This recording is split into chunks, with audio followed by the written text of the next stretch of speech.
Welcome to the Psy.D webinar. I'm Bradley Cipher, and I'm the Psy.D admissions advisor here at Divine Mercy University. Today, I'm delighted to be joined by second-year Psy.D student Emma Armstrong. So the format for today's webinar will proceed as usual. I'll begin by interviewing Emma as to her experience thus far at Divine Mercy and for her journey to psychology, and then proceed into the slideshow where we're going to talk about the most salient elements of the Psy.D program, and then finishing with some Q&A. Now, if you do have any questions during any period of the time, whether it's during the interview or during the slideshow, please lodge your questions in the the chat box, and we'll field your questions at the end of the presentation. I've also listed my email and Calendly link, among other resources, in the chat box. So I'm always happy to talk with prospective students about their interest in doctoral studies at Divine Mercy University. So please send me an email or register for a link on my Calendly. So without further ado, welcome, Emma. Thank you. Thank you so much for having me. My pleasure. Yeah. So Emma, let's begin with how did you become interested in clinical psychology? Okay. So for me, it was at first a little bit of a leap of faith. So I was in college and was in a major that I realized that I didn't want to be in and was kind of just figuring out, okay, where am I going to go from here? And I was kind of just spending some time discerning and just figuring out, like, okay, where do I want to go from here? And kind of the question that really guided me was just what was the intersection between my gifts and what I was passionate about. And so that question and just working through that led me to just be like, I think I'm just gonna try being a psychology major, and just on a leap of faith, I changed my major before I'd ever taken a psychology class. Yeah.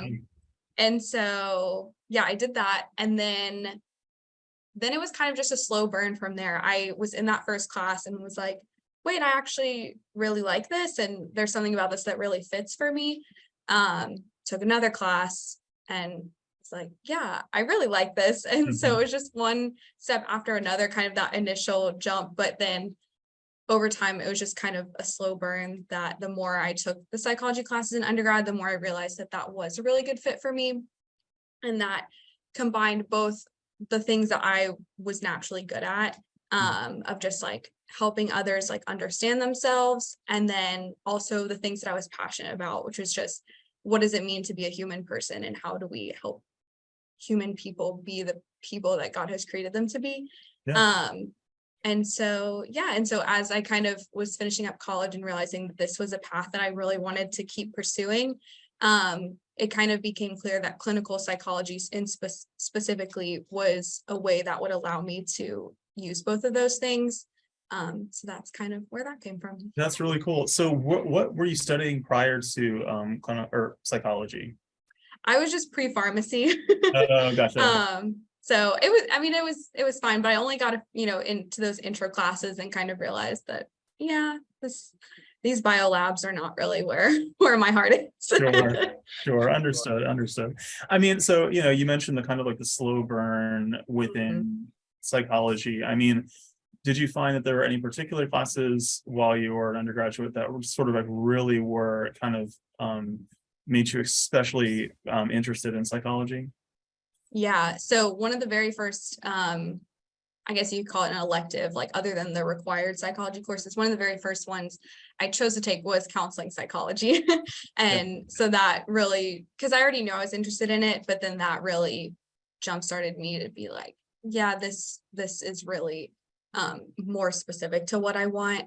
Yeah.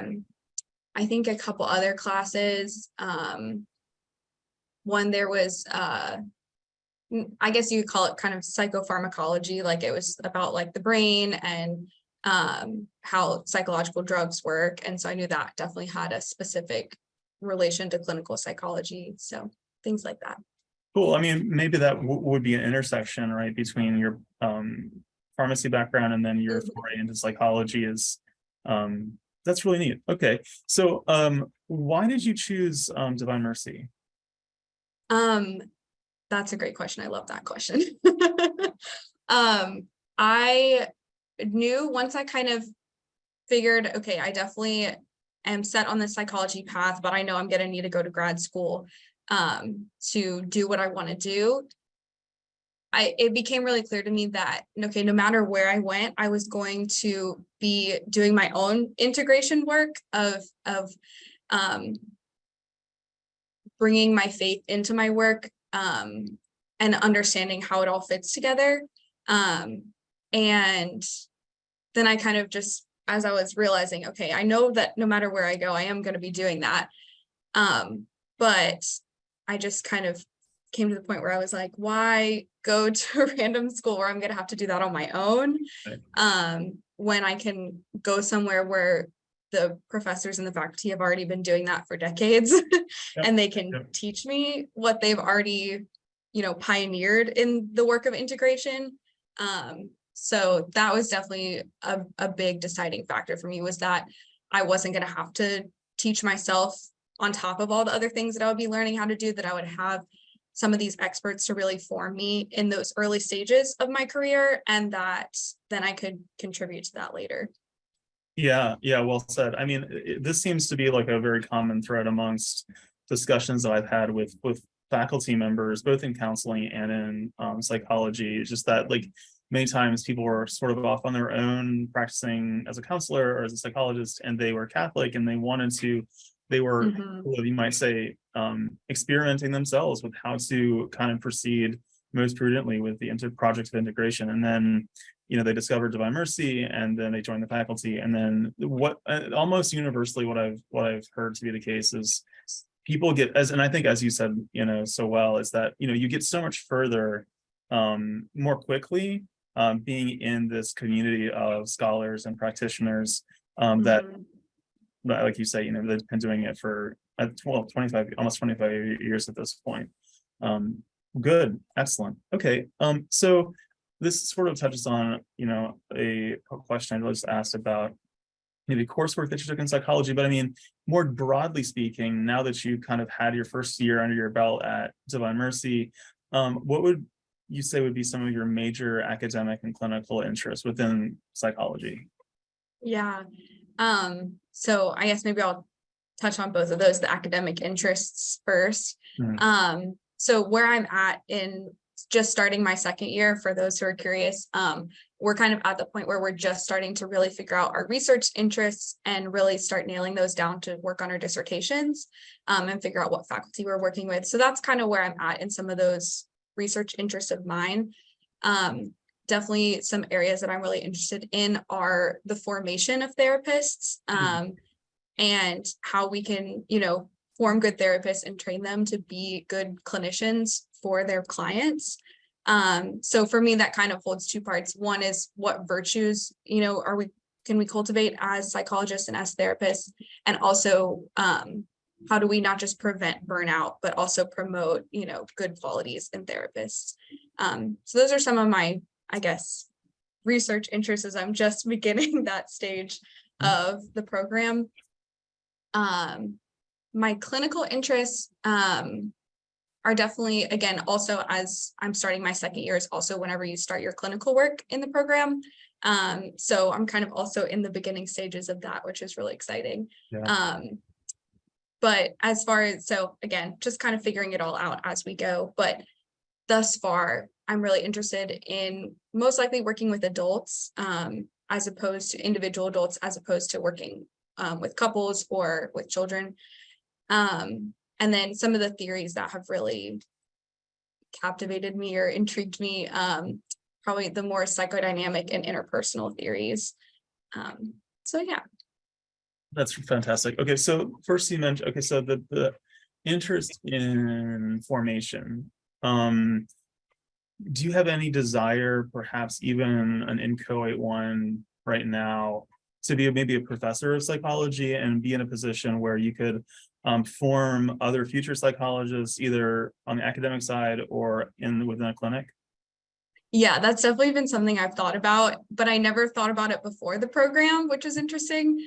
It wasn't until, within this past year that I've kind of had that on the back burner of like, that would be something I would be really interested in. So, Yeah, right. Because I mean, just speaking with so many people that very often are on the fence between counseling, like a master's in counseling and doctoral studies in psychology.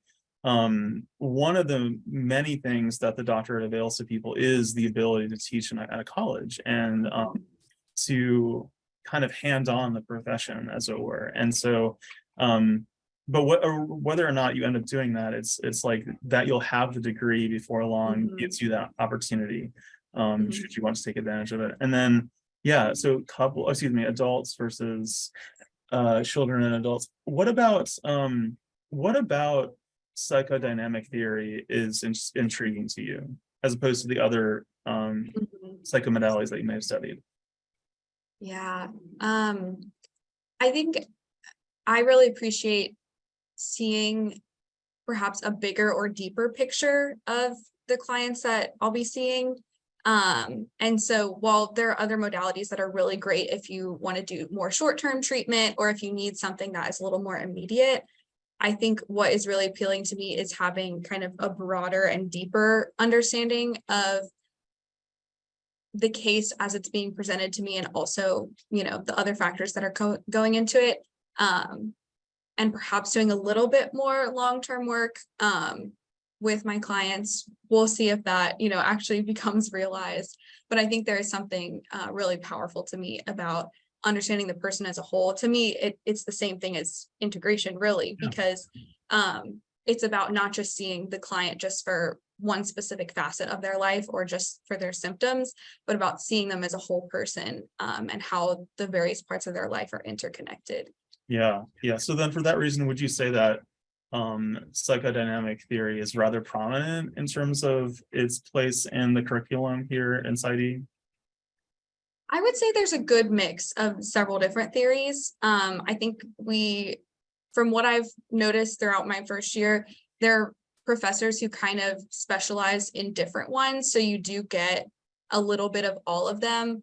I think something I really appreciate about the professors here is that none of them are in the boat where they're like, I have this one theory and I will, never look at anything else. Yeah. I think they're very good about knowing what they need to know about all the different theories and how they can all inform us, and then choosing what is best either for the client or what gives the best picture and helps you to be the best psychologist that you can be. So that's been something I've appreciated, is that I don't ever feel like anyone is kind of beating you over the head with one theory, but you get a taste of all of them, and then you get to figure out which ones work best as you move forward. Right. Yeah. And this is a recurring theme I notice as well, is namely that you might say, depending on how you look at program in psychology, some are highly specialized, say it may be in educational psychology or child psychology or forensic psychology. But ours being a generalist program, the glory of that is that you kind of get to discover first of all, what therapeutic modality is best suited for you as a emerging therapist, and then kind of like also attending to the needs of the client. And that, I think, also much related to the way that you talked about psychodynamic therapy, as sort of it coheres with our commitment to integration. Also being able to look at, like you said, like the whole person, and not everyone's the same. Mhm. And people sometimes need different approaches to healing. Okay. Good. What would you say has been, and kind of this is like a two-part question, the most like rewarding and enjoyable part of this program, and maybe what has been maybe the most trying, difficult, and challenging? So like the two extremes. Mhm. Okay. We'll see if I can narrow it down to like just, Okay, one answer. sure. I guess I would say some of the most rewarding parts you know, as I mentioned earlier, I'm in the part where I'm really just getting into the thick of my clinical work. And so not only has that been on my mind a lot, but I think it's been really beautiful for me to see how that is kind of the crux of everything that we're doing here. Because I'll say that like going through first year, you don't have any clinical work and you're taking all those foundational classes and learning your foundational clinical skills. But it can, you know, be easy for you to forget like what it's all about because you're not actually seeing clients yet.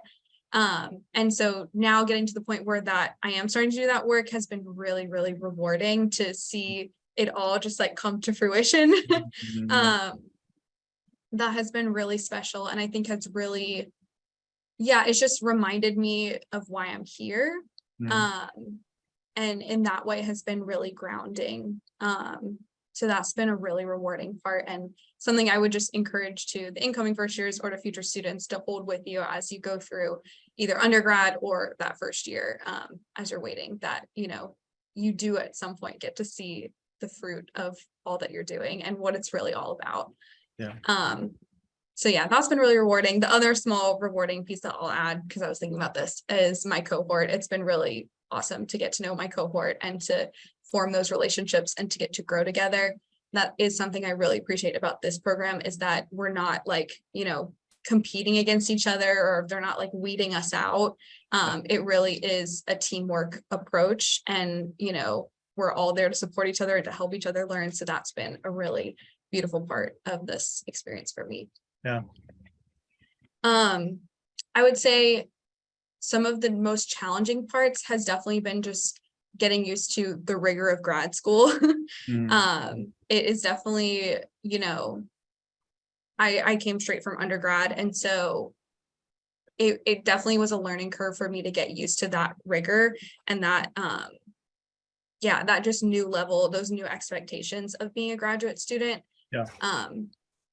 I think that it's important to talk about the fact that it's a really demanding and rigorous program, not to, you know, be intimidating about it or be scary about it or turn anyone away, but just to be honest about it and to acknowledge that though it'll be hard, there are a lot of ways that you will learn through that, such as something that I really had to learn this past year is what are my limits and how do I need to take care of myself so that I can be there for my clients, which is something that, you know, is being born out of that struggle. So I couldn't agree more in the sense that it is important that people know what they're getting into. I mean, look, doctoral studies in psychology is not for everybody, and it's not for the faint of the heart, so to speak. And yeah, it's tough because it's a program worthwhile, you know, and it seems like so many things that are worthwhile are difficult. And this is definitely one of them. So I don't know. I think that's, I'll just leave that there. That's good. I'll add one other thing to that. I think is that in that challenge, I think kind of goes back to what I was saying about my cohort, but you learn how to rely on your cohort, for example, for the ways that you need. You learn how to rely on your professors for what they can provide as professors. And so that is another one of those learning curves as you begin the program and you get used to how graduate school in general and then how this program functions. But you're not without resources as you're doing that. Right. Thank you. That's kind of maybe what I wanted to say. Namely that it's like the rigor is there, but so is the support, right? It's like this is not, as you know, it's not a cutthroat law school in the sense that, you know, people are trying to one up each other, and it's a mutually supportive environment. Everyone wants each other to succeed. And so, but despite having high standards, it's like you have all the resources that you need to succeed exist here between, like you say, the cohort support and the professors, the library. We have a wonderful library staff. Just, you know, while it's not the biggest library in the world, it's extremely good, and we have all the needed resources for students here. So good. Okay. Exactly. Now, for those who are listening, Emma, speak to in your mind, what would maybe be some really outstanding and good reasons and sound reasons for doing the Psy.D, and maybe some not so good, or maybe some misguided or unhelpful reasons for doing doctoral studies in psych? That is a really good question. Maybe I'll start with some not great reasons. Yeah. This one is one that we've talked about in the program. Maybe goes without saying, maybe not. But I think, it can be I don't know if there are actually people like this out there. There might be. But basically, like, it would not be the right reason to come to the program if you're wanting that to be your own therapy, if that makes sense. Right. To just learn about all those things just so you can help yourself. I imagine that it's not most people's motivation for coming to this program. It's a lot of work to But do. It's a lot of money. yeah. And I think I want to, yeah. And I think that I want to bring that up because I think that it's also worth noting the flip side, which is that you don't have to be perfect or have it all together to do this program. Okay. And I think that's why I really want to bring that up, is because though the program is definitely not the place, like, if there's something going on in your life that you need therapy for, like, therapy is a place for that, not just, investing a lot of time and money into this. Right. But at the same time, that's not to say that you have to have it all together to be in this program. The professors are very encouraging, actually, of the students being in their own therapy so that we can, again, be the best people that we can be for our clients and be there for them. And it is, because of the nature of the work, it is emotionally demanding. And so it's not, not to, say anything about engineers, but it's not like you're just doing engineering all day. Yeah, there's a very emotionally and human taxing element of the work. So I just wanted to say that. Yeah. I would say another thing is that because of the nature of the school and the work of integration that we do, I imagine that it's also very attractive to people who are very interested in kind of more of the theology and philosophy side of things. And I think maybe there's a little distinction to be made, is that something I've learned going through the program is that though we definitely have the theology and philosophy element, and integration is the heart of the school, it's not, we have specific integration classes, but it's also in all of our classes. That all of the work of integration that we do is at the service of being good psychologists for our clients. So if you were more interested in say you wanted to get a doctorate of psychology, but you wanted a whole master's in theology, this wouldn't be necessarily the place where you would get a master's in theology or a master's in philosophy. And so I know we have faculty like Dr. Grunman, who's one of our integration experts and is one of our theologians, who would probably be really helpful for figuring out, if someone's interests are more, geared towards psychology or more geared towards theology and philosophy. Yeah. Okay. Yeah. I think that's so apropos and important. As a person, like I just finished a doctorate in theology myself. And so, like, correct me if I have this wrong, but maybe one way of thinking about parsing that out would, if you're super interested in sort of like the speculative elements of maybe whether it's human anthropology or God and how to relate to God and things like that, that's more for philosophers and theologians. But if you're more interested in the applied element, right? So like actually taking, the knowledge of speculative sciences and like applying them to clinical settings, you probably want to go down the psychology route. Do you think, is that fair?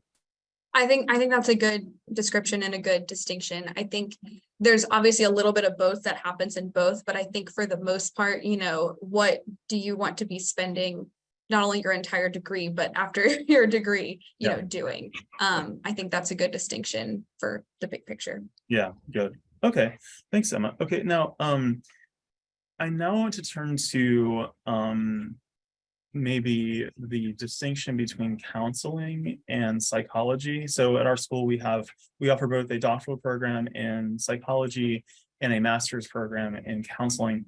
Now, to your mind, what are maybe some of the biggest differences between psychologists and counselors? In other words, can you speak to people that are kind of like, they're not sure which way to go, and maybe speak to how you might help somebody who's kind of on the fence sort of sort that out? Yeah, that's a really good question. I'm sure a lot of people have that question. So this is kind of my way of thinking about it. Any of the professors are welcome to correct me as I am only completing my first year, starting my second year. But the way that I kind of think about it is that because counseling is a shorter degree, and there's, for that reason, I'm sure a lot more counselors out there than there are psychologists. I kind of think of counselors as almost like the immediate front lines of the mental health field. I imagine that most people who would go see a therapist are likely to see a counselor than a psychologist, just because there are more of them out there, and for other reasons. And so I think where psychologists come in is they're on the front lines too, for sure. But sometimes I think where the psychologists are needed is when there are things that are a little more intense, or you need a more robust understanding, or I'm trying to think of how to say it. But yeah, I think that there are some cases where having kind of the broader picture of the field of psychology would be helpful, or having a deeper understanding or specialization that the psychology degree allows. So sometimes psychologists work with more intense cases. That's not all to say it's black and white, but that's kind of somewhat of an understanding. I would say a few other factors. We did touch on this earlier, but psychologists, as you have a doctorate, there are a few things that you can do that you can't do as a counselor. Some of those would be being a professor or teaching, doing assessments, so intellectual and cognitive assessments, personality assessments. Those are, psychologists, those with a doctorate can do that. Research, I would say, is also sometimes a bigger part of a psychologist's work than a counselor. So those are some of the big things that come to mind. And then obviously there are some of the practical considerations that come in for each person of if it's feasible for you to invest, 5 years in your degree, and where your interests lie and things like that. Okay, so it sounds almost like, there's maybe some of the more severe conditions, maybe something like schizophrenia or bipolar or things like that, where like on average, psychologists might attend more to those populations. Whereas if you're dealing with maybe less severe situations, like things like stress or life transitions, marriage and family problems, that's more of counseling. Is that an accurate take? Yeah, I would say, again, I'm still not far enough into the field to be able to say for sure, but that is my understanding. And I think that's kind of what I've seen to be true in at least several situations. So yeah, I think at least you can say for sure the psychology degree kind of, because it is 5 years, you definitely get, you're taking more classes along the way, you're learning, you have more things that you can specialize in immediately upon completing your degree, as opposed to in counseling. If someone wants to specialize, they'll kind of have, their master's in counseling, and then it'll take a little more time afterwards. So, yeah. Okay, fair enough. Now, you already mentioned, your interest in formation and perhaps being a professor, your interest in adults in particular. You've also spoken to your interests in psychoanalytic theories. So I want to kind of circle back to that for a minute. Maybe apart from those, have there been any other sort of ideas that you've encountered here at Divine Mercy that have been especially impactful in your own thinking as a future psychologist? Mhm. Yeah. I would say one of the most impactful, one of our professors had shared this early on in the program, that a client had said, and they had shared that therapy is like learning how to be human. And I just have found that to be very impactful as I've gone through the program, and also as I've started to understand what it means to be a psychologist. And I think, it's very related to the work of integration, and to what we talked about of just understanding the whole person. I think that having that as my foundation has been really powerful in every class, to kind of always be orienting myself to, this is a even though this is a science and an art, there is also that human element to it. And at the end of the day, this is about loving the human being that's right in front of you, and being the hands and feet of Christ to them, while also recognizing that you're human too. Yeah. And so I think that's been a very formative idea for me as I've gone through the program, is just recognizing, and again, as I'm starting my clinical work now to have that perspective and to realize the humanness of it, and how beautiful and sacred that is. Yeah.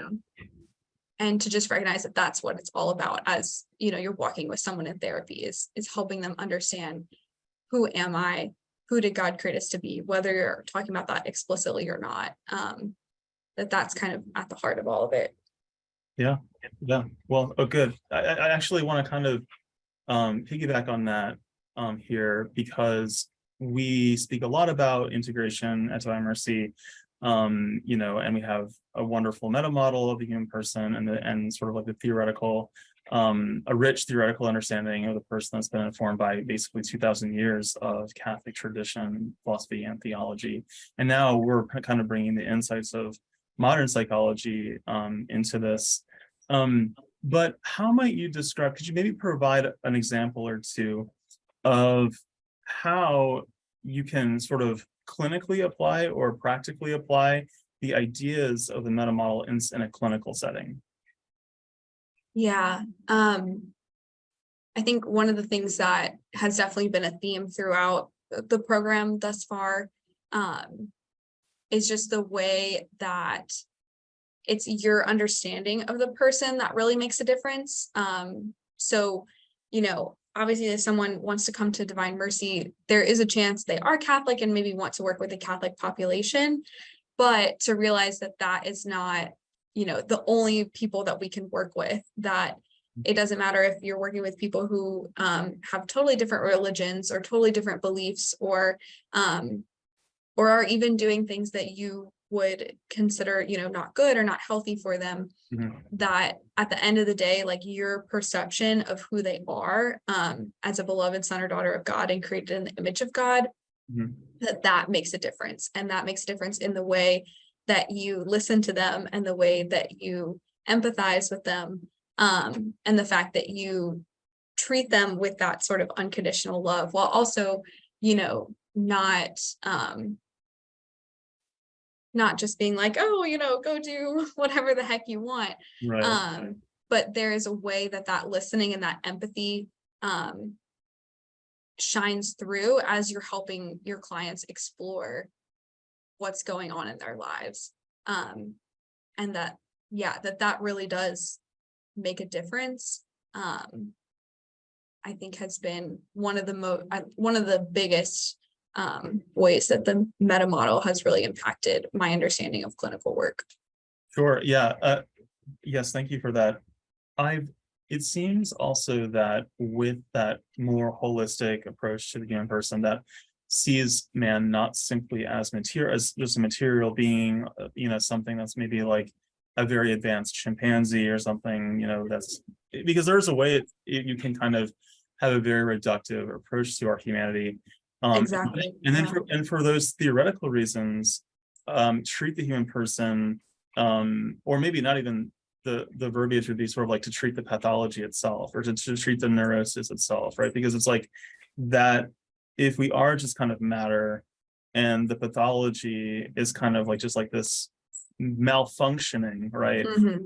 of a machine, right, then or an accident. yeah.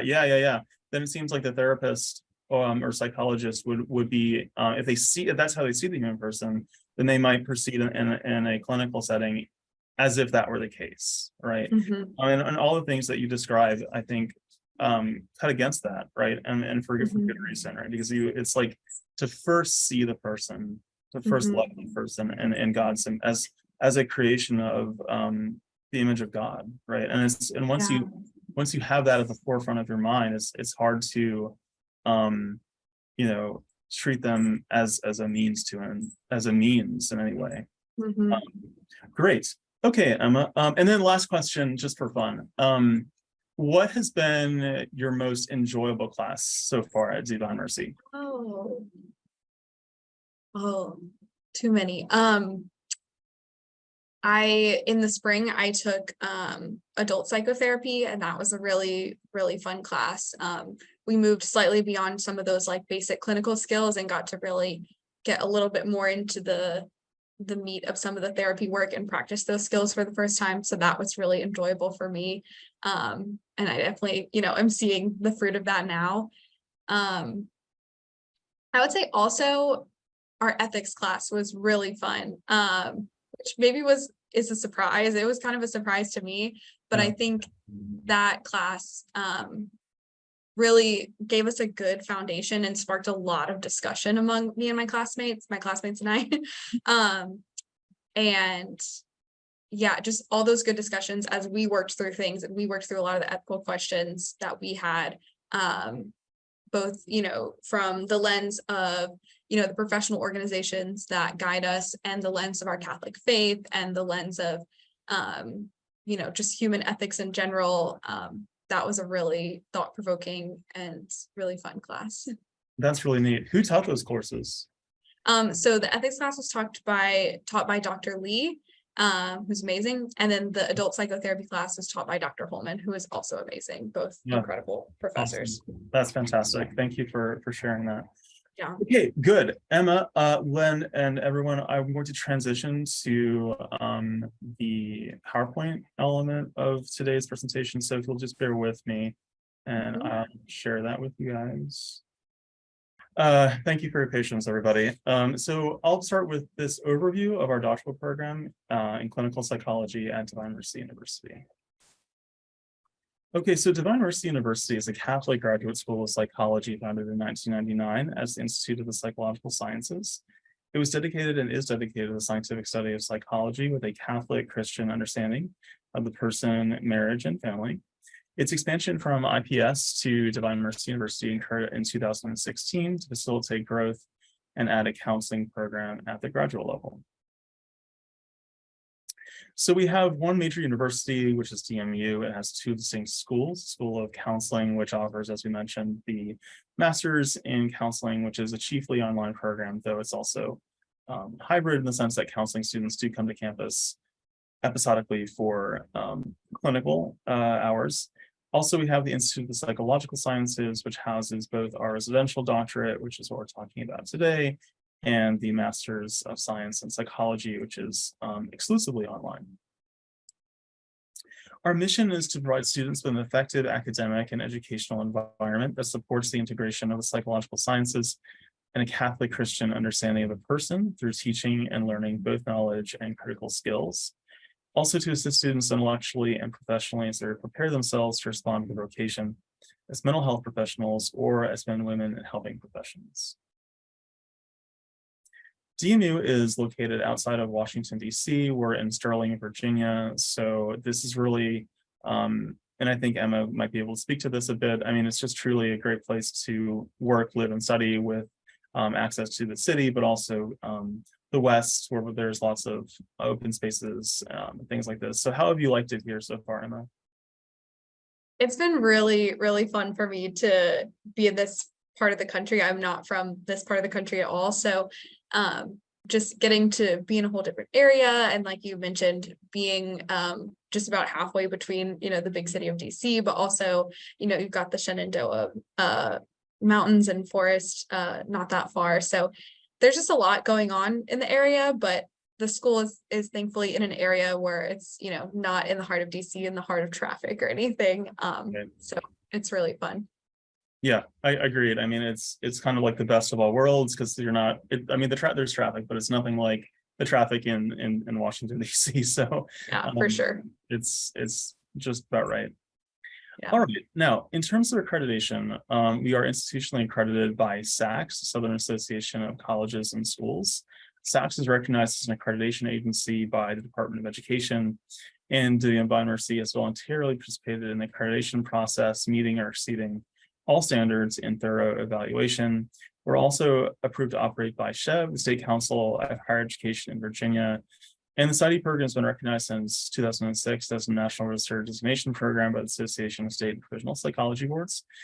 And also the Psy.D program has been accredited by the APA, the American Psychological Association, since 2016.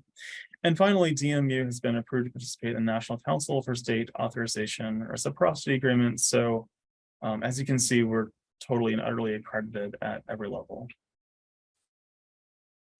So while it's true, I mean, we spoke to this point earlier with Emma about the distinction between counseling and psychology, in the sense that while counselors and psychologists can both conduct psychotherapy, really the hallmark and maybe distinguishing feature of clinical psychology programs, ours included, is that we place a rather strong emphasis on assessment. So psychological testing is really a crucial element to the Psy.D program. And so if this is something that is attractive to you, something that you want to incorporate as a practitioner, the Psy.D is definitely the way to go.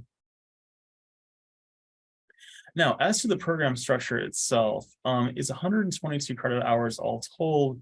It does include a master's of psychology in passing en route to the doctorate. So what that means is after the first 2 years of successful coursework completion, you'll receive a master of psychology degree en route to the Psy.D. So it's sort of like a master's in passing, as it were.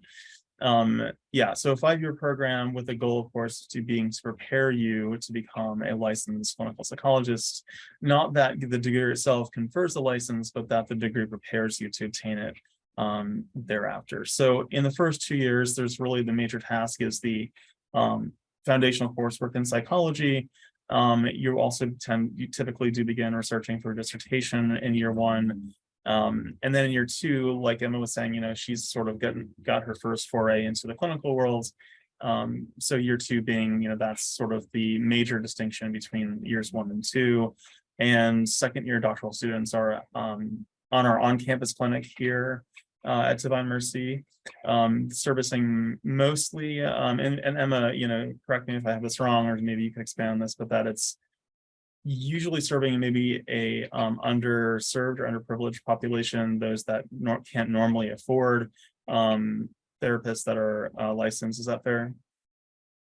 Yeah, so there's a couple different, I think, draws of the clinic, the IPS clinic that's attached to the university. One of them is definitely the sliding scale, because we're externs and we're not licensed yet. There is, a lower fee. Also, with it being attached to the Catholic school, I think it sometimes draws a Catholic population. Also, it's just, those who are local. So I think there are a few different draws for that clinic. Yes, excellent. Thank you. Now, in years 3 and 4, it does shift somewhat in emphasis. So much like if you were in medical school, later on, there's less of a academic and more of a clinical focus, similar in clinical psychology. So you're going to have less time spent in the course, in coursework, and more time spent in the clinic. Typically, though, rather than being on campus site, you'll be in a off-campus site nearby, typically supervised by clinical psychologists in the area. And then in year 5, this is our internship year, right? So again, much like a medical student would apply to residency, so too would a clinical psych student apply to an internship. And these internships are sort of scattered through the country. Students do apply to them depending on their field of interests, depending on whatever that is, whether it's demographic or whether it's pathology related. There's really just a whole host of internships on offer. And as a general policy, we do have our doctoral students apply to APA accredited internship sites in the first round of placement into these sites. And we've had fantastic, truly stellar success getting our students into APA sites, we being an APA accredited program ourselves. So this year, if we go back to 2017-18, where we had around 85% placement, we now have 100%, and it's been 100% for the past couple of years, in fact, at this point. So those are really, that sort of speaks to the strength of our program and our students here at DMU. Now, these are a couple local sites: St. Elizabeth's in Washington, D.C., the Psychiatric Hospital of Washington, the Virginia Medical Center. So if you wanted to stay close, you certainly could do so. You don't have to go far, but because we've had students that have stayed local, and that's certainly on offer. So Emma, is there anything you'd like to add to any of this that I missed that's important? I don't think so. I think that about covers it. Just the way, you start more academic heavy in the first couple years, and then you gradually shift to more and more clinical work, which, prepares you for when you graduate and when you're licensed to be doing full-time clinical work. Good, yeah. Now, this slide really kind of gives you the curriculum itself, right? So like I was saying, in the first 2 years, it's it's very course heavy, as you can see, and there's also not a huge amount of elective on offer. There's simply courses that need to be taken for APA accreditation, but also for you to know what you're doing when you take your tests to become licensed. There is a little bit of elective, like as you can see here in year 3, in the spring of year 3, in the spring of year 4. The other thing to note is that not only is this an in-person program, it's also a full year program, right? So Emma was just speaking to her, getting oriented in the clinic, and then the coursework that she took also over the summer as well, is very typical for our doctoral students. So this is, yeah, like I think we had both mentioned, it is intense, it's rigorous, it's all year round. But for those who have this vocation, it's I think as almost universally in terms of our graduates, it can be a massively fulfilling enterprise. So yeah, is that fair, Emma? Did I leave anything out? I mean, it's just, in terms of these electives, it sounds like, it's mostly tightly woven, and then there's a few choices at the end. Yeah, that's about right. I think, I think that about sums it up. Okay, good. Now, is the Psy.D right for you? So here are a few questions that you might ask yourself to discern, right? So do you want to help people flourish? Are you interested in the science behind human behavior? Do you want to become an instrument of healing through the psychological sciences? Are you interested in performing psychological tests and assessments to diagnose your clients and create a treatment plan? Are you looking to start a career as a licensed mental health professional, but specifically as a clinical psychologist? And do you have the ability and desire to work with all types of clients, from acute care to more challenging long-term client cases? So if you're thinking, yes, yes, yes, yes, then this is probably the one for you. Okay, now, in terms of competency, there's a number of areas that we do aim to stress and inculcate in all of our doctoral students over their time here. And they are these: foundations in psychological science and research, integrity in practice, assessment and diagnosis, therapeutic intervention, professional roles, and then clinical practice from a Catholic integrative perspective. And I'll go through each of these in more detail. Okay, foundations in psychological science. Graduates will attain foundational psychological science knowledge of biological, cognitive, affective, social, and developmental aspects of the human person, as well as history and systems of psychology, psychological measurement, research design, and statistical method. Graduates will have the skills necessary to conduct their own psychological research. 2, integrity in practice. Graduates will be knowledgeable in the areas of diversity and ethics, and display critical thinking, self-aware and reflective practice, and self-care. Graduates will demonstrate responsiveness and supervision, collegiality, and professional comportment in professional practice. 3, assessment and diagnosis. Graduates will be able to conduct clinical interviewing, perform intake evaluation, demonstrate knowledge in the administration, scoring, and interpretation of psychological assessments. Integrate multiple sources of test data and clinical interview information into written report, diagnose, and develop a treatment plan. 4, therapeutic intervention. Graduates will be able to demonstrate case conceptualization, treatment planning, building and maintaining the therapeutic relationship, psychotherapy skills, crisis management, emergent and special circumstances, and discharge planning. 5, professional roles. Graduates will be able to function in a variety of required roles of professional psychologists, to include consultant, educator, supervisor, practice manager, and program evaluator. They'll be able to work collaboratively within inspired teams and with clients. And then 6, clinical practice from a Catholic and integrative perspective.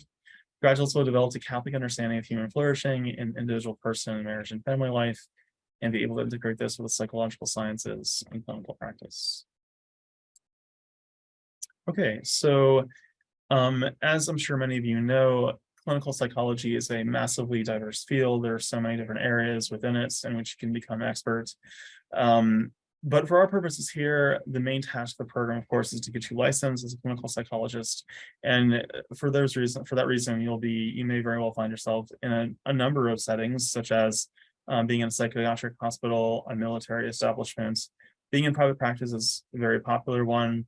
A patient clinic, DISM consultation, but also working in a clinical facility.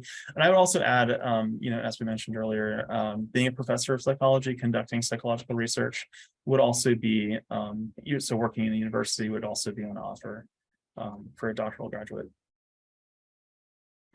Okay, we've had really legions of students come through our school and enjoy a great deal of success here, but then go on to flourish within the world of psychology. And these are just a few of many testimonials. James Walovich has said, in our clinical psychology program, the training is focused on healing the whole person. Kristen Long, I was drawn to the Psy.D program out of a desire to serve others in a more profound way than previous positions offered.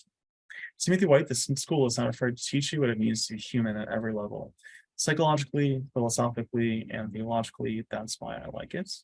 And then Kirsten Curtis, I'm so thankful for DMU. The faculty members are very supportive, and I received lots of hands-on and clinical experience. Okay, this is a video testimonial from one of our, at the time of this filming, he was in 3rd year. I think he's now at 5th year. At any rate, William Johnston has done work with PTSD and combat veterans, he himself having come from a military background.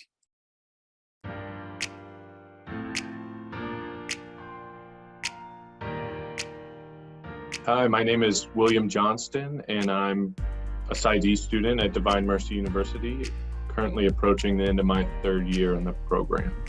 Military service runs in my family, and so both my grandparents served, my parents both served. This door, the Psy.D program at Divine Mercy University, opened that opportunity for me to continue to give back, to conduct research, and hopefully implement a more robust program to treat PTSD as it relates to combat veterans.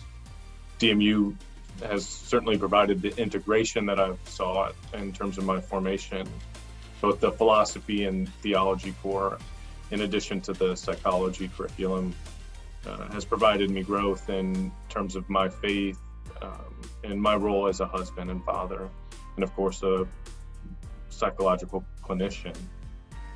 So in essence, the Catholic Christian meta model of the human person is why I'm here, both for my own sake as well as the sake of my future clients.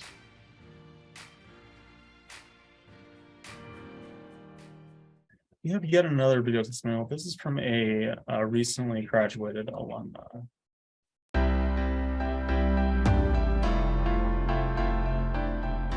I would say that being a student at Divine Mercy University, or DMU, is one of the best things that happens to me. I really appreciate a great support from faculty members and also classmates. I have gained a great deal of knowledge in all aspects of clinical practice, research, and also professional development. DMU not only provides students with strong academic skills, but also prepares them for a career in psychology. I personally benefit from mentorship with academic advisor and clinical supervisors. As a person, what I most appreciate from DMU is that its mission helped broaden my perspectives in understanding a human person through the lens of Catholicism. Catholic principles, especially in hope, love, and faith, are very valuable and certainly helped me become a better clinician.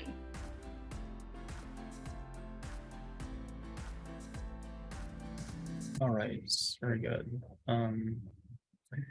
Okay, so as mentioned, we are a generalist program in psychology, featuring faculty with expertise across the discipline of psychology. You'll get everything really from child and developmental psychology to personality and social psychology, psychology of human sexuality, among other things. We also, like Emma had already mentioned, there's also a whole really panoply of psychotherapeutic modalities to which you'll be exposed, Psychodynamic, of course, being one of them, but also CBT, IFS, group therapy, marriage and family therapy, strengths-based psychotherapy, humanistic, existential. I mean, there's just like the whole thing is here for you. These are a few of many professors. Dr. Lisa Kloecki is our IPS dean.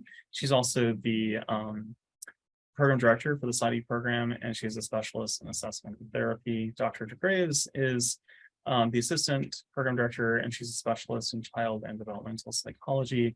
Dr. Ariana is the director of clinical training, and these three gentlemen here at the bottom were among the founding faculty of our school back when it started in 1999. Dr. Strafani is a specialist in CBT and group therapy, Dr. Nordling in child, marriage, and family therapy, and Dr. Vitz, who is just retired.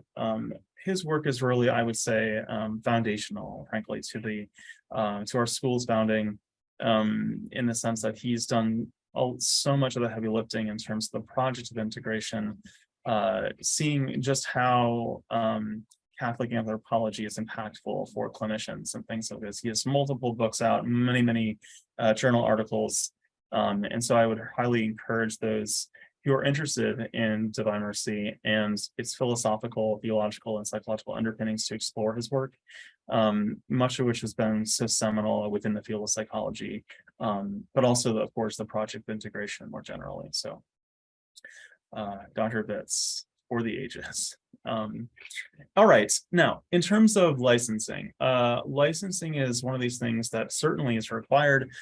So all clinicians need a license to practice wherever they may be. When licensing process begins, when the student, after the student graduates from Divine Mercy, so states can often have additional different requirements for licensure. But of course, students are responsible for checking state and individual requirements for their plan to work and adhere to them. These, of course, include national and state exams. Also, DME will provide information related to licensure during the student experience, so you're not totally on your own. We will, of course, help you through that. And then who initiates it? This is, of course, a student-driven process, so it is important for students to begin researching these requirements as soon as you're able within the program itself. And then finally, will students be fully licensed with the degree? No, students must work for typically a year in a supervised clinical environment prior to becoming licensed. So during that time, they have very often provisional licenses. But of course, those are slightly different depending on the state. Some are more protracted and others are shorter, so it just depends on where you are. Emma, do you have anything to comment on this, or is that sort of premature for you in terms of your development? No, I think that about sums it up. Okay, very good. Now, these two charts just depict a distinction I like to draw between simply buying something material. Say, in this case, a car is a good example, because when you buy a car, the value will rapidly diminish in the years after its purchase.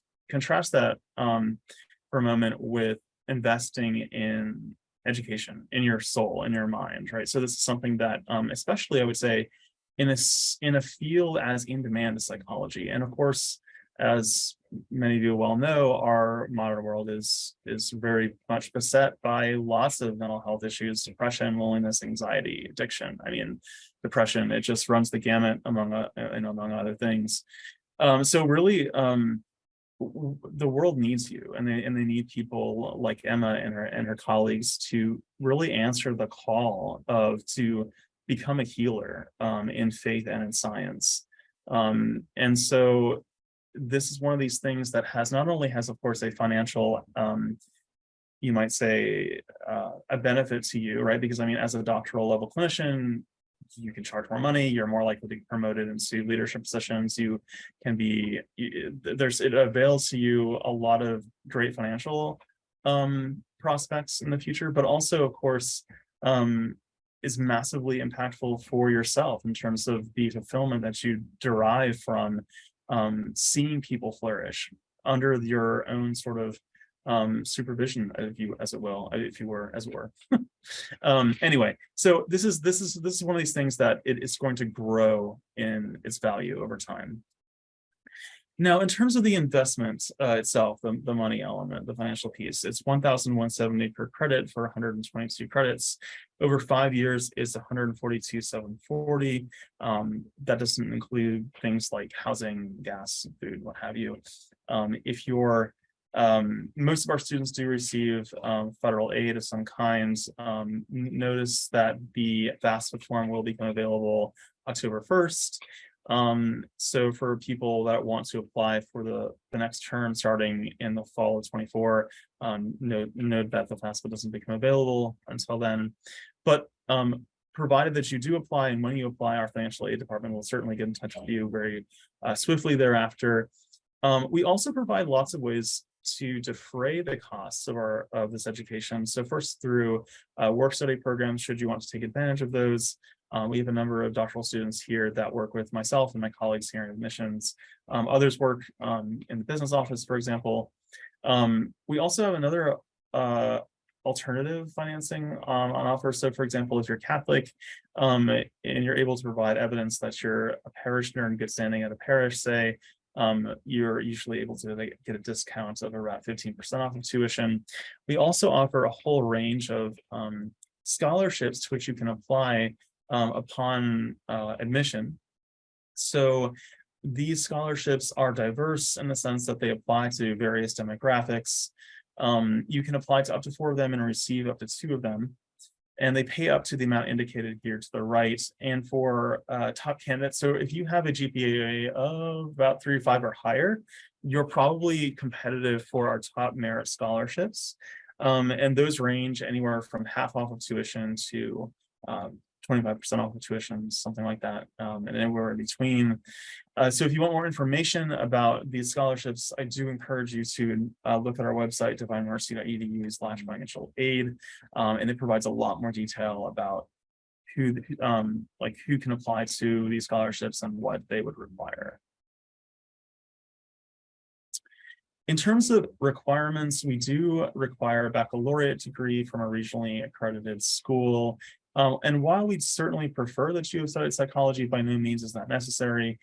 We have many students that come to us sometimes without any psychology background at all, and they do very well despite all of that. And of course, in terms of GPA, we do ask for at least a 3. If you are one of these people that is sort of on the cusp of a 3, maybe it's a 2.7, 2.8, 2.9. Talk to me, and that might not be an insuperable obstacle. It's just something that we can, have a little talk about, and maybe it can move forward despite that.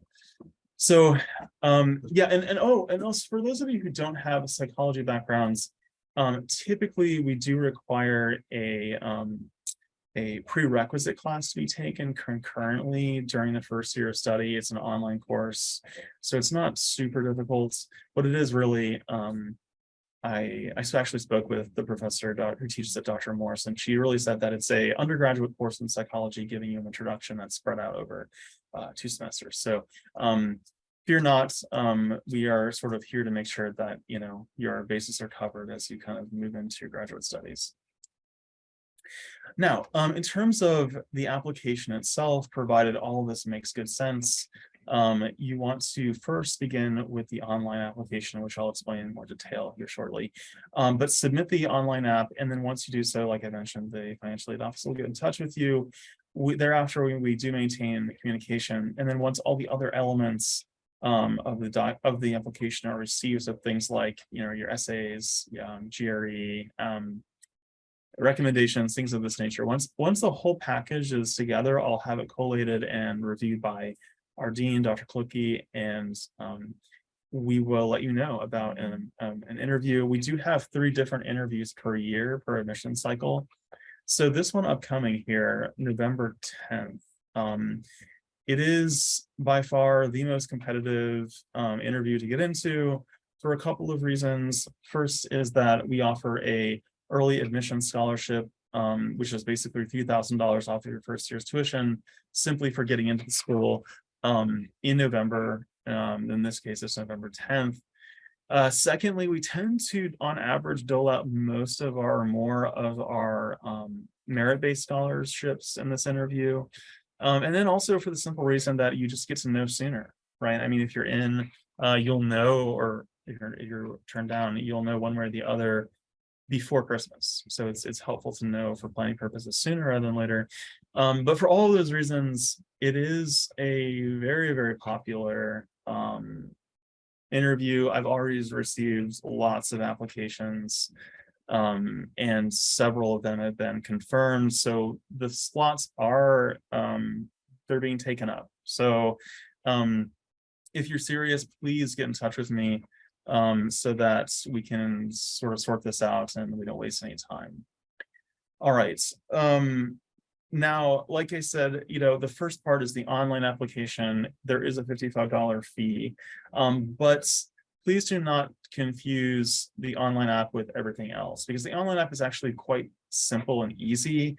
Get in touch with me, or you can even find it on our website, and I can send it to you via email. It's a lot of data entry. It's, your name, when you were born, what schools you went to, where you live, your phone number, email, all that sort of thing. You do need to list recommenders, but you really only need to state, their email address, their phone number, and I think that's it. So that can be done easily and quickly. But if you need help with that, I'm certainly here to help you out. Now, apart from that, so that's step one. Once the online section is done, you want to turn your gaze to the following, okay?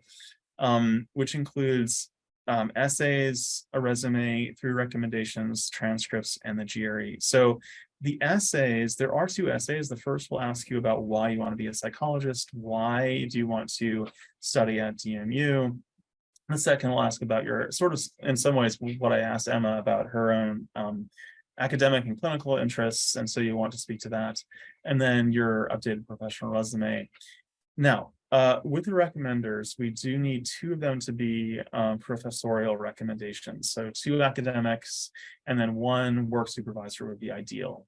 If you're in a situation where, let's say, you're an undergraduate and you haven't really been out in the world quite yet, if you have 3 academic recommendations, that's just fine. In fact, our dean tends to enjoy academic recommendations.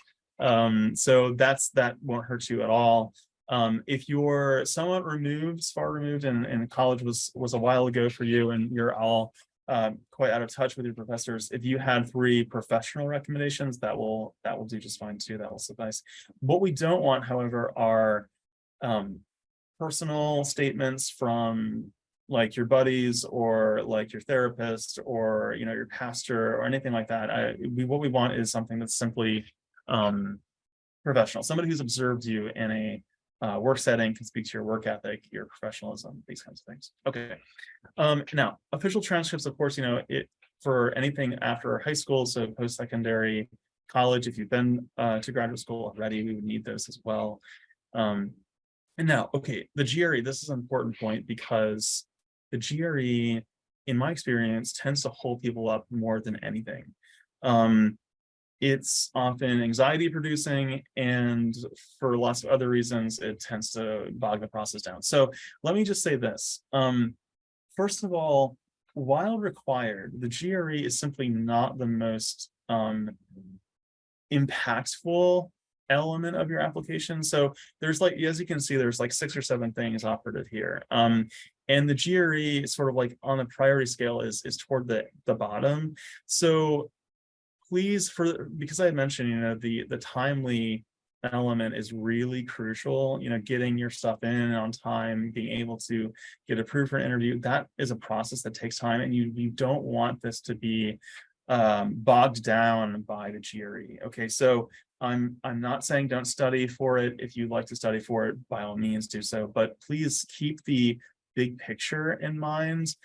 Keep this in perspective, right? Okay, so it's very often much better to get it done rather than to kind of get it done perfectly, if that makes sense. So here again, if you have questions about the GRE or any of this, please get in touch with me and I can help you sort through it. If you are an international applicant, so you have a baccalaureate degree from outside of America, you will need to get this transcript of yours transcribed by a a transcript service called such as NACES. So I would suggest go to west.org. This is maybe the most common and best course by course evaluation. And that will help distill the transcript from wherever it was, the scale that they use overseas, to an American GPA. And then of course, if you hold a baccalaureate degree, it should be, or actually I could say a post-secondary degree, it should be equivalent to an American baccalaureate degree. If it's not in English, it will need to be translated into English.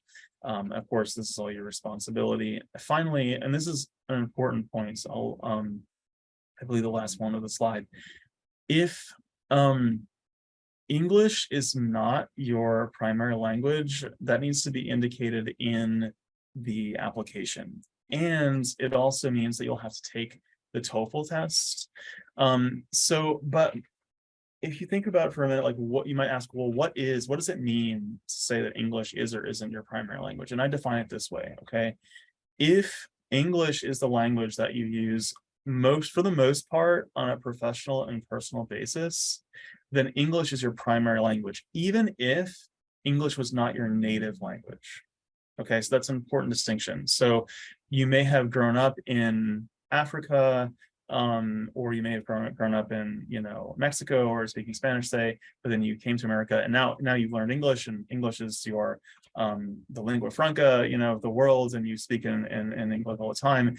Please don't say that English is not your primary language on the application. Say it's your primary language, because it is. Okay, otherwise it's going to be much more work, because you're going to have to take the TOEFL or the IELTS academic tests, and that might protract the process even further. So again, questions about that, let me know and I can help resolve them.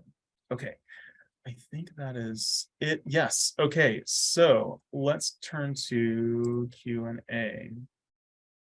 Hello, I may have missed this as I was only able to sign on now. My GPA was low as undergraduate psychology program, my 7, but I did much better in my MA in 2018. I do not have current research experience. What is likelihood of acceptance? Okay, Allison, so it's hard to really say, based on that. I don't know how low your GPA is or how good your MA GPA is. I think the thing to do is to talk to me, pop me an email, get on my Calendly page, and we can talk. It's just hard to kind of weigh in without more detail than that. But please don't be deterred. I want to talk, and we can certainly have that conversation. But thanks for asking. Okay, well then, how long does it take to complete the program? Okay, so it's a 5-year program, 122 credits. Very often, let's see, I was able to attend full time to complete this timely. I'm not quite sure what you're getting at there, but if the question is whether you can do this part-time, the answer is no.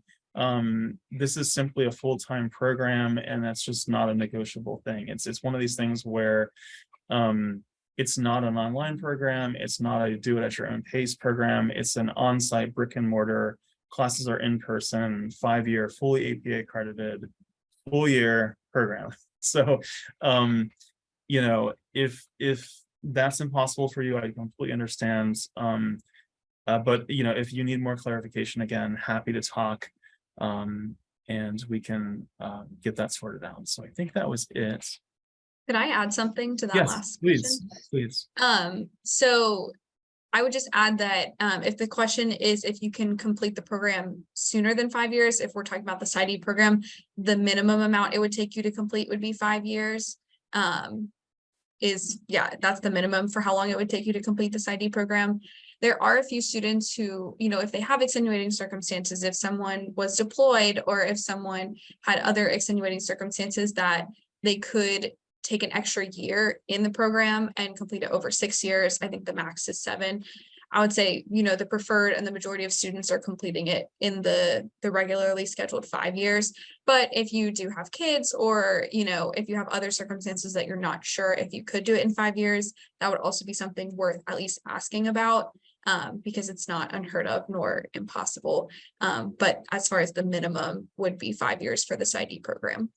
Right. And also kind of like to take it in the opposite direction, sometimes people will ask, I'm coming in with a master's in psych or counseling, what have you, and, can I reduce the time? And typically the answer is no. However, we are able to transfer up to 18 credits. So that might lighten the load. You might have a few classes here and there that will be, kind of waived for you. But like Emma mentioned, it's not, that's unlikely, highly unlikely to reduce the raw time of the program less than 5 years.